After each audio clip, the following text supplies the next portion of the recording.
കോൺഗ്രസിൻ്റെ മധുര മനോജ്ഞ സർക്കാരുള്ള തെലങ്കാനയിൽ സർക്കാർ ജീവനക്കാരുടെ ശമ്പളം മുടങ്ങുമത്രേ. വാർത്ത പുറത്തു വന്നിട്ടുണ്ട്.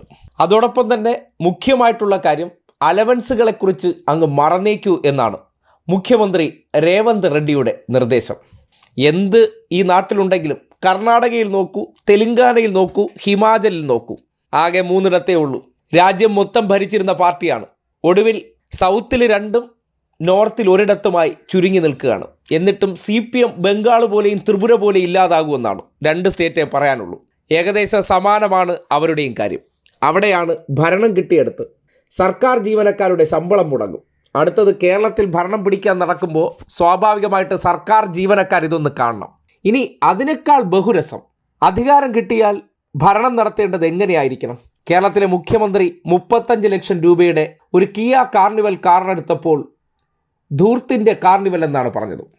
എന്നാൽ ഗാന്ധിയൻ രീതിയിൽ ഭരിക്കുന്ന കോൺഗ്രസ് പാർട്ടി അധികാരത്തിലെത്തിയിട്ട് 1 വർഷമായിട്ടില്ല. മുഖ്യമന്ത്രിക്ക് 2 കോടി രൂപയുടെ range rover bullet proof car. സർക്കാർ ജീവനക്കാർക്ക് ശമ്പളം കൊടുത്തില്ലെങ്കിൽ എന്ത്? മുഖ്യമന്ത്രിയും ക്യാബിനറ്റ് മന്ത്രിമാരെല്ലാം ബുള്ളറ്റ് പ്രൂഫ് കാറിലാണ് നടക്കുന്നത്, അതും 2 കോടി. അത് അവിടെ ആകാം. കാര്യം റെഡ്ഡിമാരൊക്കെ അല്ലേ, തറവാട്ടിൽ പറഞ്ഞവരല്ലേ, അവരതിലൊക്കെ സഞ്ചരിക്കാം. ഇവിടെ അങ്ങനെയാണോ? ഇവിടെ തൊഴിലാളി പാർട്ടിയിലെ നേതാക്കന്മാരല്ലേ, അവർ 35 ലക്ഷം രൂപയുടെ കാർ എടുക്കാവൂ. അതൊക്കെ തന്നെ ആഡംബരവും ധൂർത്തുമല്ലേ? ഒരു മുഖ്യമന്ത്രിയുടെ കാറിനെ സംബന്ധിച്ച് ഇവിടെ കൊടുത്ത വാർത്തയാണ്. അങ്ങനെ പറഞ്ഞവർ, ആക്ഷേപിച്ചവർ തെലങ്കാനയിൽ ഭരണം കിട്ടിയപ്പോൾ അതിൻ്റെ മികവാണ് ഈ കാണാൻ കഴിയുന്നത്.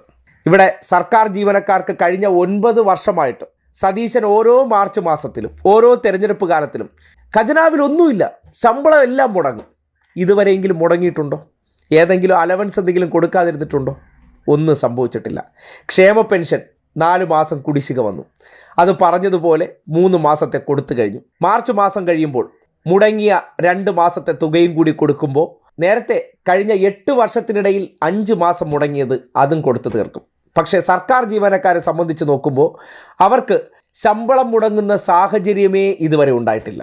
ശമ്പളം കൊടുക്കാൻ 4000 കോടി കടമെടുക്കണമത്രേ. ധൂർത്തിൻ്റെ പാരമ്യതയിൽ നിൽക്കുകയാണ്. ഭരണം കിട്ടിയ ഉടനെ ആഘോഷിച്ച് തിമിർക്കുകയാണ്. രാജ്യത്ത് ഇന്ത്യ മുന്നണിയിലുള്ള ഓരോ രാഷ്ട്രീയ പാർട്ടികളെയും തകർത്ത് തരിപ്പണമാക്കുന്നത് കോൺഗ്രസ്സാണ്. എന്നിട്ട് കോൺഗ്രസിന് അധികാരം കിട്ടിയാൽ അവിടെ ഇതുപോലെ ഭരിച്ച് മുടിച്ച് അവസാനം BJPയുടെ കൈകളിൽ അത് കൊണ്ടു ചെന്ന് താലത്തിലെത്തിക്കും. പല രാജ്യത്തെ മുഖ്യമന്ത്രിമാരെയും എടുത്ത് പരിശോധിച്ചാൽ മതി, അതിനുള്ള ഉത്തരം കിട്ടും.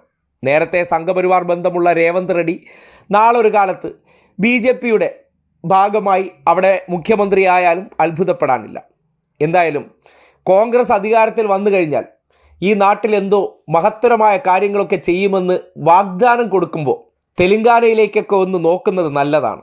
കാര്യം അബദ്ധം പറ്റിയതിന് ശേഷം അയ്യോ പറ്റിപ്പോയി എന്ന് വിചാരിച്ചാൽ ഒരു കാര്യമില്ല. കോൺഗ്രസ്സുകാർ ഈ നാട്ടിൽ അവർ സ്വന്തം നിലയ്ക്ക് നടത്തുന്ന ഏതെങ്കിലും ഒരു സ്ഥാപനം മര്യാദയ്ക്ക് നടത്തുന്നുണ്ടോ? ഏവർക്കും ഒന്ന് പരിശോധിക്കാവുന്നതാണ്. സ്വന്തം ചാനൽ, സ്വന്തം സൊസൈറ്റികൾ, ഈ അടുത്ത കാലത്ത് പ്രഖ്യാപിച്ച കുടുംബശ്രീക്ക് ബദലായിട്ടുള്ള ജനശ്രീ, അങ്ങനെ പലതരത്തിലുള്ള പ്രോജക്റ്റുകൾ പ്രഖ്യാപിക്കുന്നുണ്ട്. അതിൽ കൈയിട്ട് വാരി മുടിപ്പിക്കാറുണ്ട്. അതുമാത്രമേ തെലങ്കാനയിൽ സംഭവിച്ചിട്ടുള്ളൂ.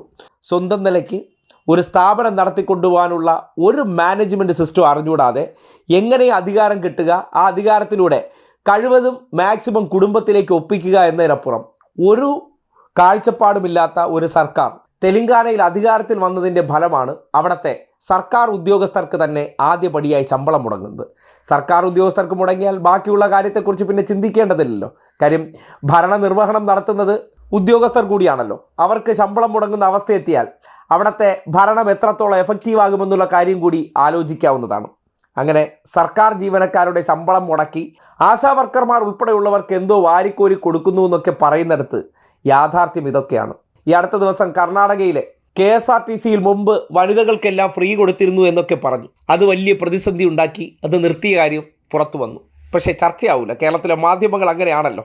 ഇവരുടെ പരാജയങ്ങളെല്ലാം ഒളിപ്പിച്ച് വയ്ക്കും. ഇവരെന്തെങ്കിലും പ്രഖ്യാപനങ്ങൾ നടത്തിയാൽ ആഘോഷിക്കും. അതുതന്നെയാണ് ഇവിടെ അവസ്ഥ. രേവന്ത് റെഡ്ഡി 2 കോടി രൂപയുടെ റേഞ്ച് റോവർ കാറിൽ ഉലകം ചുറ്റുന്നുണ്ട്. പക്ഷേ ഖജനാവ് ആ രീതിയിൽ ധൂർത്തടിക്കുമ്പോഴും ഖജനാവിലേക്ക് പണം കൊണ്ടുവരേണ്ട, ഇടപെടൽ നടത്തേണ്ട ഉദ്യോഗസ്ഥരുടെ വയറ്റത്തടിക്കുന്ന തീരുമാനം കൂടി പുറത്തു വരുമ്പോൾ കോൺഗ്രസ്സിന് എവിടെ അധികാരം കിട്ടിയാലും എന്താണ് സംഭവിക്കാൻ പോകുന്നു എന്നതിൻ്റെ ഒരു യാഥാർത്ഥ്യമായി അത് മാറുകയാണ്.